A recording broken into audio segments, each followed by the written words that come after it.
क्या प्रतिशोध हर समस्या का समाधान है? भीष्म और अर्जुन का अंतिम संवाद।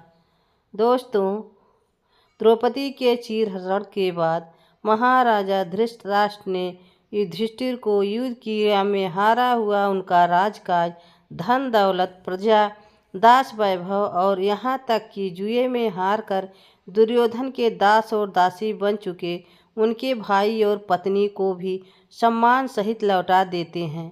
पांडव महाराज धृतराष्ट्र से इंद्रप्रस्थ लौट के लिए अनुमति लेकर अपने नगर को जाने के लिए तैयार कर ही रहे थे, तभी अर्जुन युधिष्ठिर से अनुमति लेकर भीष्म पितामह के कक्ष में जाते हैं।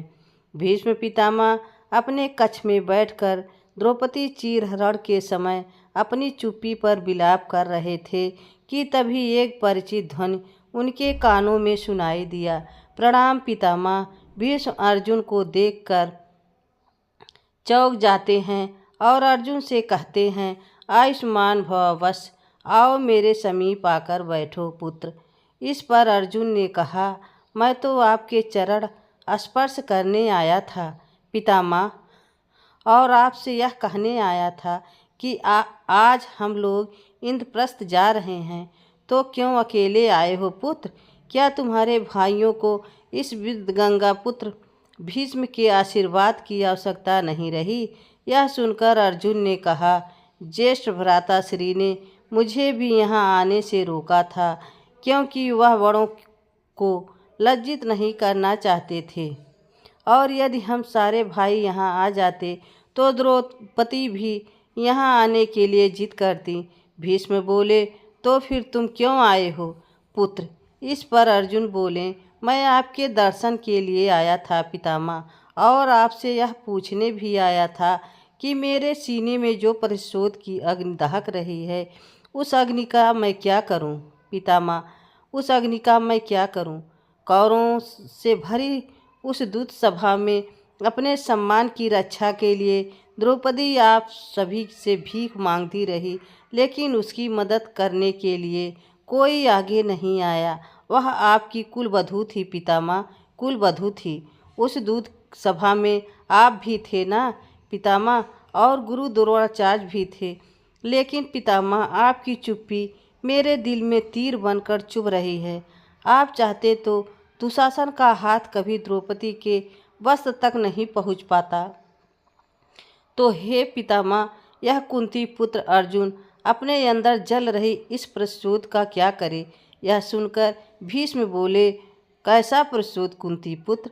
अर्जुन, युधिष्ठिर ने जो कुछ हारा है वह सब महाराज ने लौटा दिया है। यह सुनकर अर्जुन क्रोध में भर उठे और बोला, सब कुछ लौटा दिया है पितामह? सब कुछ तो नहीं लौटाया है। क्या द्रौपदी का मान लौटाया? क्या उस हाथ को दंड दिया गया जो पहले उसके केस तक और फिर उसके वस्त्रों तक पहुंच गए थे? क्या उस जंघा को दंड दिया गया था पितामह, जिसे पीट कर दुर्योधन ने दुशासन को कहा था कि द्रौपदी को वहां बैठा दिया जाए? पितामह, उस जिह्वा को दंड क्यों नहीं दिया गया जिसने भरी सभा में द्रौपदी को वेश्या कहा था? पितामह, जब तक हस्तिनापुर हमें कर्ण, दुशासन, दुर्योधन और गांधार नरेश के शव नहीं देगा, ये प्रतिशोध की अग्नि जलती रहेगी। पितामह, यह सुनकर भीष्म पितामह ने कहा, उन शवों के साथ तुम्हें मेरा शव भी स्वीकार करना होगा, क्योंकि पुत्र मैं हस्तिनापुर का द्वारपाल हूँ। यदि कोई शत्रुता का भाव लेकर इसमें कोई प्रवेश करना चाहेगा तो उसे मेरा शव तो पार करना ही पड़ेगा। इस पर अर्जुन ने कहा, तो क्या आप यह कहना चाहते हैं पितामह, द्रौपदी के साथ हुए अपमान हम यूं ही भूल जाएं? यह सुनकर पितामह बोले, हे पुत्र अर्जुन, मुझे इतना तो बताओ, जिस अपमान की बात तुम कर रहे हो उसका दायित्व किस पर है? क्या कुलवधू को दुर्योधन ने दांव पर लगाया था? जब तुम्हारे ज्येष्ठ भ्राताश्री ने द्रौपदी को दांव पर लगाया था, तब तुम भाइयों ने अपने ज्येष्ठ भ्राता का विरोध क्यों नहीं किया था? क्या दुशासन, दुर्योधन, शकुनी और कर्ण ने कहा था कि इसका विरोध ना करो? और यदि नहीं तो हे पुत्र, जो भरी सभा में द्रौपदी का अपमान हुआ है ना, उसका दायित्व सिर्फ और सिर्फ तुम लोगों पर है। अर्जुन ने कहा, तो क्या हम भ्राताश्री का विरोध कर सकते थे पितामह? तब भीष्म ने कहा, भ्राता श्री का विरोध नहीं कर सकते थे तो क्या उसकी भ्राता उसी की आज्ञा लेकर मुझे युद्ध की धमकी देने आए हो? अरे पुत्र, अपमान तो मेरा हुआ है, घायल तो मैं हुआ हूँ। उस दूत सभा में निर्वस्त्र तो मेरा हस्तिनापुर हुआ है। मन तो हुआ है पुत्र, मेरा हस्तिनापुर हुआ है। पुत्र अर्जुन, अपमान तो हुआ है मेरे पूर्वजों का, और अपमानों की इस भीड़ में तुम्हें केवल अपना अपमान दिखाई दिया है। अरे पुत्र, परिशोध किसी समस्या का समाधान नहीं होता है। भूल कहीं ना कहीं तुम्हारे बड़ों से हुई है पुत्र, तुम्हारे बड़ों से हुई है।